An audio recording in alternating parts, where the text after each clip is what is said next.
आज हम डिस्कस करेंगे टाइप्स ऑफ पैटर्न्स। पिछले लेक्चर में एक दो लेक्चर में हमने डिस्कस किया था कि पैटर्न क्या होता है, उसके अलाउंसेस क्या होते हैं। अब हमने डिस्कस करना है कि उसकी इकसाम या टाइप्स कौन कौन सी होती हैं पैटर्न की। पहले नंबर पे है जी सिंगल पीस पैटर्न। इसके नाम से ही पता लग रहा है कि ये सिंगल पीस में होगा। इसकी डिटेल में आपको बताता हूँ कि इस पैटर्न में कोई जोड़ नहीं होता, यानी कि ये सिंगल पीस होता है, इसके कोई हिस्से नहीं होते। ये सॉलिड स्टेट में होता है और एक ही टुकड़े पर मुश्तमिल होता है। आपको डायग्राम में नज़र आ रहा है ये ऊपर वाला सिंगल पीस। तो इस किस्म का पैटर्न आमतौर पर सादा शक्ल के और बड़े साइज़ की कास्टिंग के लिए इस्तेमाल किया जाता है। जब कास्टिंग की तादाद कम हो तो इस किस्म के पैटर्न को तरजीह दी जाती है। नेक्स्ट वन है जी हमारा स्प्लिट पैटर्न या दो हिस्सों का पैटर्न। जैसा कि इसकी डायग्राम में नज़र आ रहा है, ये एक से ज़्यादा हिस्सों पर मुश्तमिल होता है स्प्लिट पैटर्न। इसकी डिटेल है, इस किस्म के पैटर्न को दो से ज़्यादा हिस्सों में बनाकर पिनों की मदद से जोड़ा जाता है। ये जो राइट साइड पे है ये पिन्स लगी हुई हैं और लेफ़्ट साइड वाले पे होल्स हैं। ये पिन्स होल में कनेक्ट होकर ये जो है एक पार्ट में तकसीम हो जाता है, यानी कि ये जुड़ जाता है। ये मुश्किल शक्ल की कास्टिंग के लिए ऐसे पैटर्न बनाए जाते हैं। अगर पैटर्न सिर्फ दो हिस्सों पर मुश्तमिल हो तो वो लाइन जो पैटर्न को दो हिस्सों में तकसीम करती है उसको पार्टिंग लाइन कहते हैं। अगर तीन हिस्सों पर हो तो पैटर्न को तीन हिस्सों वाला पैटर्न कहते हैं, सिंपल। और आगे इसका किस किस्म की कास्टिंग के लिए इसको इस्तेमाल किया जाता है पैटर्न को, इसको पुलियों और पहियों वगैरह की और स्पिंडल वगैरह की कास्टिंग के लिए हम ये पैटर्न इस्तेमाल करते हैं।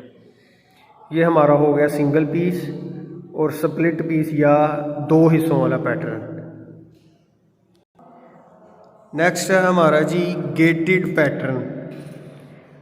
जब हमने साइज़ में छोटे और ज़्यादा कास्टिंग बनानी होती है तो हम गेटेड पैटर्न का इस्तेमाल करते हैं।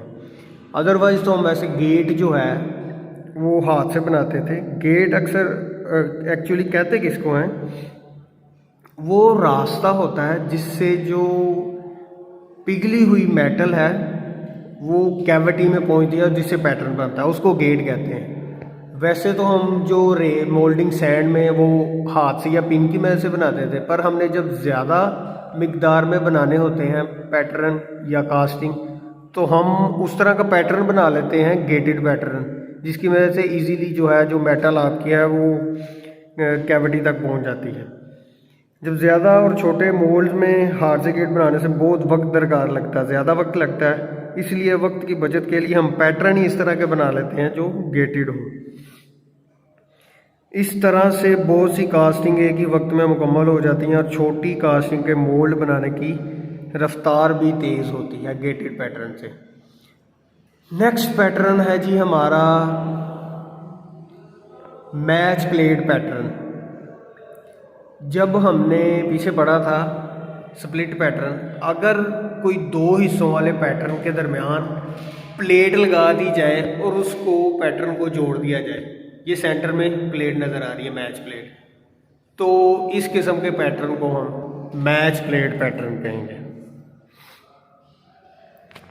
यानी पैटर्न का जो आधा हिस्सा है एक साइड पर प्लेट की और दूसरा आधा हिस्सा दूसरी साइड पर प्लेट की लगा दिया जाता है। हमारा क्लियर हो गया जी मैच प्लेट पैटर्न भी। अब है जी हमारा कोप एंड ड्रैग पैटर्न। अगर कास्टिंग का साइज़ काफ़ी बड़ा हो तो हम जो पैटर्न मेकर होता है उसको मोल्ड को उठाना जो है बहुत मुश्किल होता है, क्योंकि साइज़ उसका बड़ा होता है कास्टिंग का। ऐसी कास्टिंग के लिए हम कोप एंड ड्रैग पैटर्न को बनाते हैं। पैटर्न को दो हिस्सों में स्प्लिट पैटर्न की तरह जो हमने पीछे पढ़ा था बनाया जाता है। इसके एक हिस्से को कोप में और दूसरे हिस्से को ड्रैग में रख के मोल्ड तैयार किया जाता है। कोप और ड्रैग मोल्डिंग बॉक्स के दो हिस्से थे, आपने पीछे लेक्चर में एक में पढ़े थे। जब मोल्ड तैयार कर लिया जाता है, दोनों हिस्सों को मोल्डिंग रेत से निकालने के बाद कोप और ड्रैग को हम आपस में जोड़ देते हैं। इस तरह हमारा जो मोल्ड है मुकम्मल हो जाता है। सिंपल।